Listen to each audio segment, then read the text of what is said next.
Dobre, prednešok máme dneska dovarené. Môžeš teraz. Super, a čo by si chcel ešte? Bambúka nie, všetko. Dobre, prednešok je dovarené. Ak sa chceš aj ty u nás otroviť, Dobre najesť. ak sa chceš aj ty u nás dobre najesť, Dnešok je za nami a ako vidíte, tuto prvý host takto live koštuje.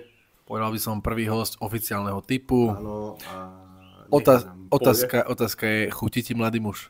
Akože chutí, ale preto asi, že som jedol 2 dní. Vidíte, takže, ako sa Keď to hovorí, točíš, je to veľmi dobré, pretože hlad je najlepší kuchár. Čiže Nie. toto treba využiť. Áno. To je treba hambiť. Ideme ešte raz. Prednešok máme dovarené, náš host už degustuje.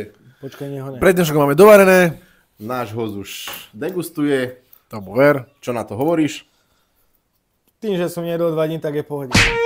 Ukázalo sa to, že kuchár je najlepší. Teda hlad je najlepší kuchár. To sa dalo čakať. Robím si srandu, je to výborné. Takže Ďakujeme. A až tu aj ty s nami chceš stráviť, ešte raz, tak...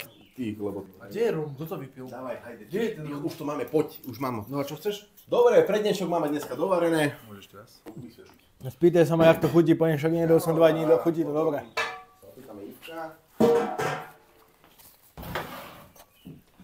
Dovarené carbonara a špenátové cestoviny sú za nami. Ako ti chutí, mladý muž? Je to výborné. To hovorí za seba. A čoskoro sa vidíme aj my pri našom gulatom lemonovom stole. Tešíme sa na vás a už čoskoro tu s nami. Čau. Do zvarenia a zlemonenia. Čaute.